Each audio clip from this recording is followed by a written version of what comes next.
माणसाने पैसा कमवावा, पण तो इतका पण गोळा करून ठेवू नये, की बाप आजारी पडल्यावर पोरं डॉक्टर सोडून वकील बोलवतील. पैसा एक अशी चीज आहे, ज्याच्याजवळ असेल तोच हवेत दिसेल. हे झालं पैसाविषयी. आता विचार करा, की तुमच्या बँक खात्यात किती पैसे येतात, यापेक्षा ते किती वेगाने बाहेर जातात, हे तुमचं भविष्य ठरवतं. अनेकदा आपल्याला वाटतं, की आपण पुरेसे पैसे कमवत नाही आहोत, म्हणून आपण गरीब आहोत. पण सत्य याच्या अगदी उलट आहे. तुम्ही कमी पैसे कमवताय म्हणून आर्थिक संकटात नाहीत. तुम्ही तुमच्या सवयींमुळे संकटात आहात. आजचा हा प्रवास तुमच्या खिशातल्या पैशांचा नाहीये, तर तुमच्या मेंदूतल्या त्या पॅटर्नचा आहे, जो तुम्हाला कळत-नकळत गरिबीच्या चक्रात अडकवून ठेवतो. आपल्या मध्यमवर्गीय समाजात एक खूप मोठा समज पसरलेला आहे. लोक म्हणतात, एकदा का माझा पगार वाढला, एकदा का मला ती मोठी बढती मिळाली, एकदा का माझे काम झाले, की माझे सगळे आर्थिक प्रश्न कायमचे सुटतील. हे ऐकायला खूप तर्कसंगत वाटतं, बरोबर? कारण जास्त पैसे म्हणजे जास्त सुखसोयी. पण तुम्ही कधी तुमच्या आजूबाजूला पाहिलंय का? ज्यांचा पगार गेल्या 5 वर्षांत दुप्पट झालाय, त्यांच्यावरचं कर्जसुद्धा दुप्पट झालंय. त्यांचं राहणीमान उंचावलंय खरं, पण त्यांची मानसिक शांती मात्र हरवली आहे. वास्तव हे आहे की तुमची कमाई कितीही वाढली तरी जोपर्यंत तुमची खर्च करण्याची सवय बदलत नाही, तोपर्यंत तुम्ही त्याच जाळ्यात अडकलेले असाल. याला आपण विज्ञानाच्या भाषेत म्हणतो लाईफस्टाईल इन्फ्लेशन. जसा पगार वाढतो, तशा आपल्या गरज नसलेल्या गोष्टींची यादीसुद्धा वाढत जाते. आणि शेवटी महिन्याच्या अखेरीस शिल्लक राहणारा आकडा शून्यच असतो. पण तुम्ही कधी लक्ष दिलं आहे का, की आपण विनाकारण खर्च का करतो? सेल लागला की आपण गरज नसताना ही वस्तू का विकत घेतो? तणाव असताना आपण बाहेर जेवायला का धावतो? तुमच्या मेंदूत एक हॅबिट लूप काम करतोय. एक असा संकेत जो तुम्हाला कृती करायला लावतो आणि त्यातून मिळणारा तो तात्पुरता आनंद तुमच्या भविष्याचा बळी घेतोय. जर तुम्हाला वाटत असेल की तुमचं नशीब खराब आहे, तर थांबा. दोष तुमच्या नशिबाचा नाही, तुमच्या निवडींचा आहे. आज आपण या सिस्टीममधून बाहेर पडणार आहोत. आपण समजून घेणार आहोत की श्रीमंत मानसिकता नक्की कशी काम करते. चला तर मग, उलगडा करूया त्या पहिल्या भ्रमाचा जो आपल्याला आयुष्यभर गरीब ठेवतो. बघूया पुढच्या भागात कमाई विरुद्ध श्रीमंती. विभाग 2. पहिला भ्रम, कमाई विरुद्ध श्रीमंती. आपल्याला लहानपणापासून एक गोष्ट मनावर बिंबवली जाते. चांगलं शिका, मोठी नोकरी मिळवा आणि जास्त पगार कमावला की तुम्ही श्रीमंत व्हाल. आपल्याला वाटतं की आपल्या सर्व आर्थिक समस्यांचं मूळ हे आपल्या कमी पगारात आहे. एकदा का माझा पगार 50,000चा 1,00,000 झाला की माझं आयुष्य सोन्याचं होईल, हा विचार 90% मध्यमवर्गीय भारतीयांच्या मनात घर करून बसलेला असतो. आपल्याला असं का वाटतं? कारण आपला मेंदू तुलना करण्याच्या सवयीचा असतो. जेव्हा आपण आपल्यापेक्षा जास्त पगार असणाऱ्या सहकाऱ्याला पाहतो, तेव्हा आपल्याला फक्त त्याचं राहणीमान दिसतं. आपल्याला वाटतं की जास्त पैसे म्हणजे जास्त सुख आणि जास्त बचत. दुसरं कारण म्हणजे डोपामाइन. जेव्हा पगार वाढतो, तेव्हा आपला मेंदू आपल्याला बक्षीस देण्याच्या तयारीत असतो. आपल्याला वाटतं की आपण आता पात्र आहोत नवीन गाडीसाठी, मोठ्या घरासाठी किंवा महागड्या वेकेशनसाठी. हा एक मानसिक सापळा आहे मित्रांनो. पण वास्तव खूप भयानक आहे मित्रांनो. जर तुमची खर्च करण्याची सवय बदलली नसेल, तर पगार वाढणं हे तुमच्यासाठी आशीर्वाद नसून एक शाप ठरू शकतं. याला विज्ञानात पार्किन्सन्स लॉ म्हणतात. तुमचा खर्च नेहमी तुमच्या वाढलेल्या कमाईच्या बरोबरीने वाढतो. जसा पगार वाढतो, तशी तुमची गरज आणि चैन यातील रेषा पुसली जाते. कालपर्यंत जे स्वप्न होतं ते आज गरज वाटू लागतं. निकाल काय लागतो? पगार दुप्पट होतो, पण महिन्याच्या शेवटी उरणारा खिसा मात्र आजही रिकामाच असतो. श्रीमंती ही तुम्ही किती कमवता यावर ठरत नाही, तर तुम्ही किती टिकवता यावर ठरते. जर तुम्ही 1,00,000 कमवून 1,00,000 खर्च करत असाल, तर तुम्ही शून्य कमवणाऱ्या माणसापेक्षा जास्त आर्थिक संकटात आहात, कारण तुमच्यावर आता मोठ्या कर्जाचं ओझं आहे. मग यातून बाहेर पडायचं कसं? एक छोटी सवय आजपासूनच लावा, ज्याला आपण म्हणतो पे युअरसेल्फ फर्स्ट. जेव्हा तुमचा पगार वाढेल, तेव्हा वाढलेल्या रकमेतील किमान 50% हिस्सा कधीच खर्च करू नका. तो पैसे तुमच्या नजरेआड अशा ठिकाणी टाका जिथून तो सहज काढता येणार नाही. तुमची जीवनशैली तुमच्या जुन्या पगारावरच ठेवा आणि वाढलेला पगार तुमच्या भविष्यासाठी काम करू द्या. पण तुम्ही कधी विचार केलाय का की आपण नक्की कोणत्या गोष्टींवर आणि का पैसे उडवतो? आपलं मन आपल्याला कसं फसवतं? बघूया पुढच्या भागात. इमोशनल स्पेंडिंग आणि सवयींचा लूप. आपल्याला वाटतं की आपण खूप विचार करून, डोकं चालवून आणि गरज असेल तरच पैसे खर्च करतो. मी हुशार आहे, मी फालतू खर्च करत नाही, हा आपला स्वतःवरचा ठाम विश्वास असतो.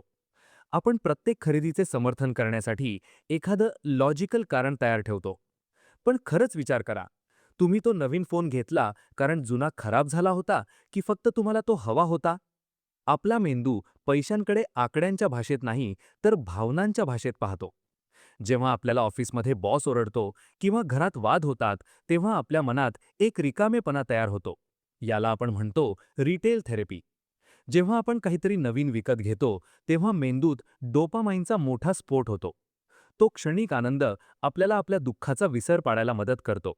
आपल्याला वाटतं की आपण परिस्थितीवर नियंत्रण मिळवलंय, पण प्रत्यक्षात आपण आपल्या भावनांचे गुलाम बनलेलो असतो. पण वास्तव हे आहे की तुम्ही तुमच्या भावना शांत करण्यासाठी तुमच्या भविष्याचा बळी देताय. इमोशनल स्पेंडिंग हे एखाद्या ड्रगसारखं असतं. त्याचा अंमल उतरला की तुम्हाला त्या वस्तूचा आनंद मिळत नाही. उरतो तो फक्त रिकामेपणा आणि विग्रेट, पश्चात्ताप.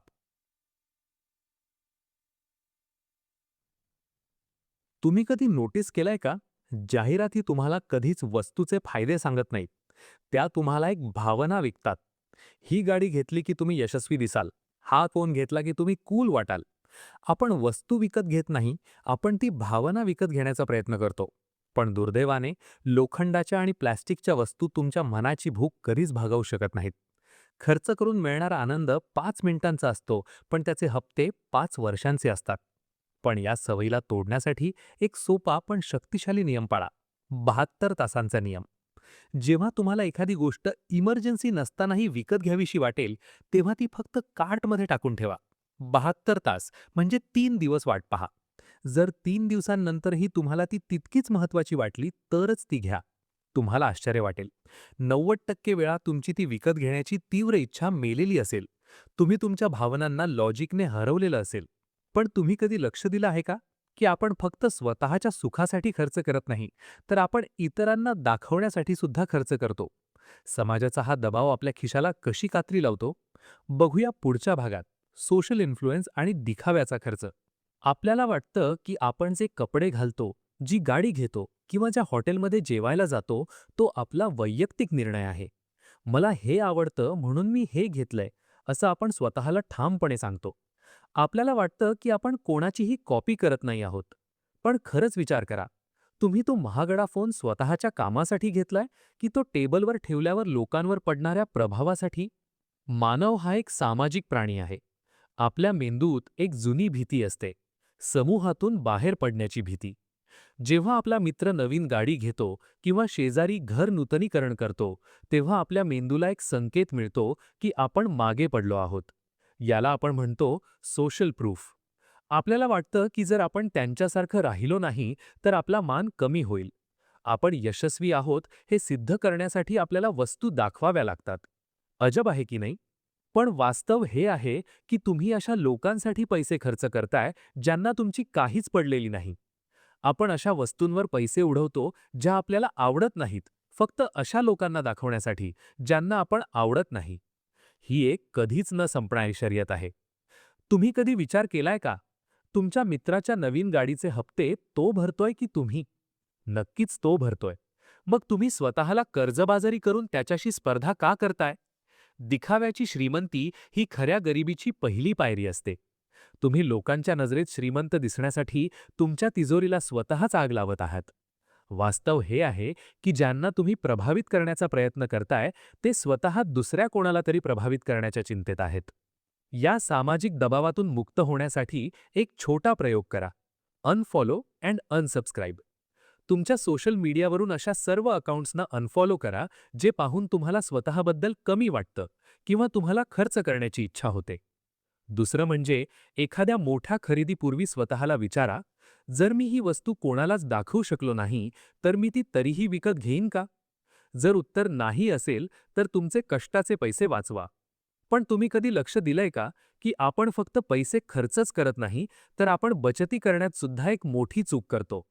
बचतीची ती जुनी पद्धत आपल्याला श्रीमंत का बनवत नाही? बघूया पुढच्या भागात. सेव्हिंग विरुद्ध इन्व्हेस्टिंग माइंडसेट. आपल्या घरात आपल्याला एकच मंत्र दिला जातो, पैसे वाचवा. पण आपल्याला वाटतं, की जर आपण पगार मिळताच त्यातले काही पैसे गुपचूप कपाटात किंवा साध्या बँकेच्या खात्यात ठेवले, तर आपण आपलं भविष्य सुरक्षित केलंय. बचत करणं म्हणजे श्रीमंत होणं. हा विचार आपल्या रक्तामध्ये भिनलेला आहे. आपल्याला वाटतं, की जो पैसा डोळ्यासमोर दिसतोय, तोच खरा आपला आहे. पण खरंच विचार करा, तुम्ही वाचवलेला तो 1 रुपया उद्यासुद्धा 1 रुपयाच राहणार आहे का? आपल्याला बचत का आवडते? कारण आपला मेंदू धोका टाळण्यासाठी बनला आहे. गुंतवणूक करणं म्हणजे जोखीम घेणं असं आपल्याला वाटतं. बँकेत पैसे ठेवल्याने आपल्याला एक आभासी सुरक्षा मिळते. पण या सुरक्षेच्या मागे एक अदृश्य चोर लपलेला असतो, ज्याला आपण म्हणतो महागाई म्हणजेच इन्फ्लेशन. जर वस्तूंचे भाव दरवर्षी 7% वाढत असतील आणि तुमच्या बचतीवर फक्त 4% व्याज मिळत असेल, तर तुम्ही पैसे वाचवत नाही आहात, तर तुम्ही दरवर्षी 3% गरीब होत आहात. तुमची बचत म्हणजे बर्फाच्या गोळ्यासारखी आहे, जी न वापरता सुद्धा हळूहळू वितळत चालली आहे. वास्तव हे आहे की नुसत्या बचतीने कोणीही श्रीमंत होत नाही. श्रीमंत आणि मध्यमवर्गीय यांच्यात एकच फरक असतो. मध्यमवर्गीय माणूस पैशासाठी काम करतो, पण श्रीमंत माणूस आपल्या पैशाला कामाला लावतो. तुमचा वाचवलेला पैसा हा एखाद्या मृत सैनिकासारखा आहे, जो फक्त तंबूत बसून आहे. पण तुमचा गुंतवलेला पैसा हा एका योद्ध्यासारखा आहे, जो रणांगणात जाऊन तुमच्यासाठी अजून संपत्तीची लूट करून आणतो. जर तुम्ही झोपलेले असतानाही तुमचा पैसा तुमच्यासाठी पैसे कमवत नसेल, तर तुम्हाला मरेपर्यंत काम करावं लागेल. वास्तव हे आहे की जोखीम न घेणं हीच जगातील सर्वात मोठी जोखीम आहे.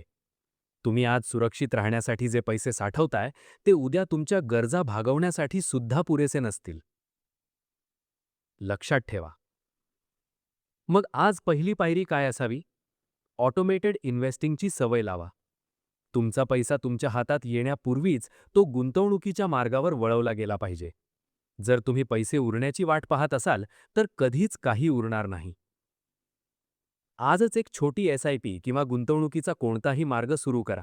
भले ती रक्कम ₹500 का असेना. महत्त्वाचा आकडा नाही, तर तुमची गुंतवणूक करण्याची सवय आहे. पण तुम्ही कधी विचार केलाय का, की आपली ही आर्थिक प्रगती आपल्या वातावरणावर किती अवलंबून आहे? आपल्या घरच्यांच्या आणि मित्रांच्या सवयी आपल्याला श्रीमंत होऊ देतायत का? बघूया पुढच्या भागात. वातावरण आणि सामाजिक प्रभाव. आपल्याला वाटतं की आपले आर्थिक निर्णय हे पूर्णपणे आपले स्वतःचे असतात. मी स्वतंत्र विचार करणारा माणूस आहे, मी कोणाच्या सांगण्यावरून वागत नाही, असा आपला एक ठाम विश्वास असतो.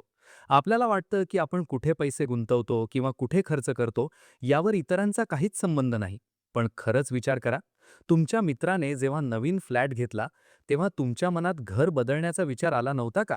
मानवी मेंदू हा अनुकरणप्रिय असतो. आपण ज्या वातावरणात राहतो, तिथल्या सवयी आपण नकळत आत्मसात करतो. याला आपण म्हणतो सोशल मिररिंग. जर तुमचे 5 जवळचे मित्र दर रविवारी हॉटेलमध्ये जाऊन हजारो रुपये उडवत असतील, तर तुम्हालाही ते नॉर्मल वाटू लागतं.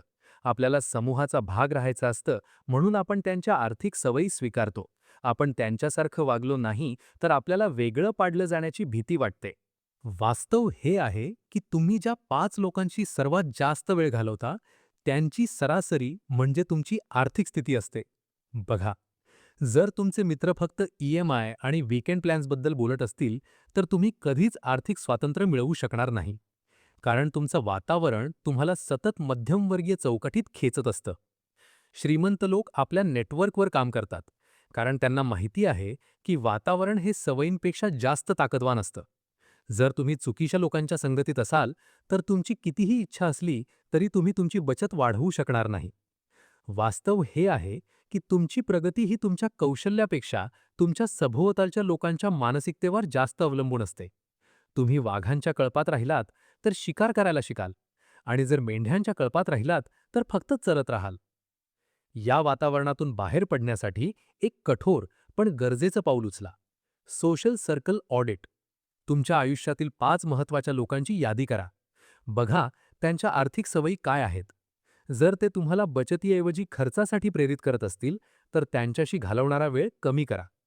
अशा लोकांच्या संपर्कात या ज्यांना पैशाची किंमत आहे किंवा ज्यांनी स्वतः काहीतरी साध्य केलंय.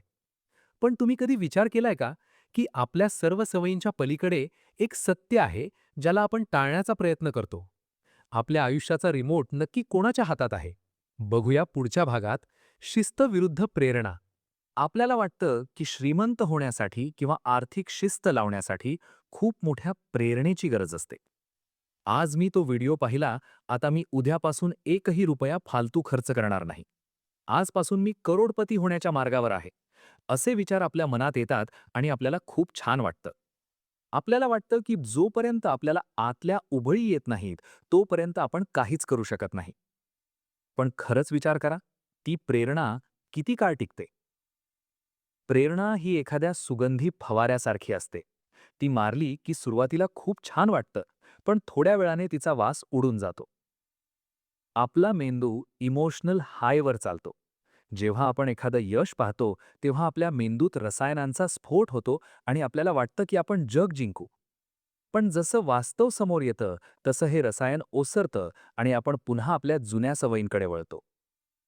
याला आपण म्हणतो इमोशनल गॅस. गॅस संपेपर्यंत गाडी धावते, मग तिथेच थांबते. प्रगती करण्यासाठी इंधन नाही, तर इंजिन मजबूत हवं. वास्तव हे आहे की श्रीमंत ही प्रेरणेतून नाही, तर कंटाळवाण्या शिस्तीतून येते. ज्या दिवशी तुम्हाला खर्च करावासा वाटत नाही, त्या दिवशी खर्च न करणं सोपं असतं. पण ज्या दिवशी सेल लागलाय, खिसा गरम आहे आणि तरीही नाही म्हणणं, याला म्हणतात शिस्त. प्रेरणा तुम्हाला सुरुवात करून देते, पण शिस्त तुम्हाला शेवटपर्यंत घेऊन जाते. श्रीमंत होण्याचा प्रवास हा रोमहर्षक नसून तो अतिशय कंटाळवाणा असतो. रोज हिशोब लिहायचा, रोज तेच पैसे गुंतवायचे, वर्षानुवर्ष संयम ठेवायचा. ज्यांना हे बोरिंग काम जमलं, तेच आज शिखरावर आहेत. वास्तव हे आहे की मोटिवेशन हे हौशी लोकांसाठी असतं आणि शिस्त ही प्रोफेशनलसाठी असते. तुमची इच्छा असो वा नसो, तुमचं काम करणं हीच तुमची खरी संपत्ती आहे. या शिस्तीची सुरुवात करण्यासाठी एक छोटी सवय लावा. 2 सेकंदांचा नियम. जेव्हा कधी तुम्ही खरेदी करण्यासाठी हात पुजे कराल, तेव्हा फक्त 2 सेकंद थांबा आणि स्वतःला विचारा की हे मी शिस्तीने घेतोय की भावनेच्या भरात. दुसरं म्हणजे मोटिवेशनल व्हिडिओ पाहण्यापेक्षा तुमच्या बँक स्टेटमेंटचे आकडे रोज पाहायला सुरुवात करा. आकडे तुम्हाला खोटं बोलणार नाहीत आणि तेच तुम्हाला जमिनीवर ठेवतील. पण तुम्ही कधी विचार केलाय का की आपल्या या सर्व सवयींचे परिणाम आपल्या भविष्यावर कसे होतील? आणि खऱ्या श्रीमंतीचा अंतिम टप्पा नक्की कोणता आहे? बघूया पुढच्या भागात. दीर्घकालीन विचार आणि अंतिम सत्य. आपल्याला वाटतं की श्रीमंत होणं म्हणजे फक्त खूप सारे पैसे असणं. माझ्याकडे करोडो रुपये आले की मी सुखी होईन. हा विचार आपण आयुष्यभर उराशी बाळगतो. आपल्याला वाटतं की श्रीमंती हा एक गंतव्यस्थान आहे, जिथे एकदा पोहोचलो की सगळं संपलं. पण खरंच विचार करा. पैसा तुम्हाला वस्तू देऊ शकतो, पण तो तुम्हाला वेळ आणि शांतता देण्याची खात्री देऊ शकतो का? आपला मेंदू नेहमी तात्काळ फायद्याचा विचार करण्यासाठी प्रोग्रॅम केलेला असतो. याला आपण म्हणतो हायपरबोलिक डिस्काउंटिंग. आजचा 100 रुपयांचा पिझ्झा आपल्याला उद्याच्या 1000 रुपयांच्या गुंतवणुकीपेक्षा जास्त मोठा वाटतो. कारण आज प्रत्यक्ष आहे आणि उद्या फक्त एक कल्पना. पण खरी श्रीमंती ही गणितात नाही, तर वेळेच्या व्यवस्थापनात आहे. जो माणूस आपल्या आजच्या सवयींनी आपला उद्याचा वेळ विकत घेतो, तोच खरा बुद्धिमान.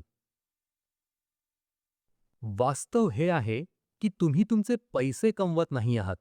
तुम्ही तुमचं आयुष्य विकून पैसे मिळवताय. जेव्हा तुम्ही एखादी अनावश्यक वस्तू विकत घेता, तेव्हा तुम्ही फक्त पैसे देत नाही, तर ती वस्तू घेण्यासाठी तुम्ही तुमच्या आयुष्याचे जे तास खर्च केलेत, ते तुम्ही कायमचे गमावता. खरी श्रीमंती म्हणजे काय? खरी श्रीमंती म्हणजे निवडीचं स्वातंत्र्य, फ्रीडम ऑफ चॉईस. सकाळी उठल्यावर तुम्हाला काय करायचं आहे हे ठरवण्याचा अधिकार तुमच्याकडे असणं हीच खरी श्रीमंती आहे. जर तुमच्या सवयी तुम्हाला रोज कामावर जाण्यासाठी मजबूर करत असतील, तर तुम्ही श्रीमंत नाही.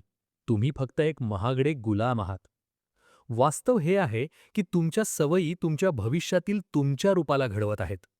आजची एक छोटी चुकीची सवय उद्याचं मोठं संकट आहे आणि आजची एक छोटी शिस्त उद्याचं अथांग स्वातंत्र्य आहे. मित्रांनो, आपण आज जे काही पाहिलं त्याचा सारांश फक्त 3 वाक्यांत आहे.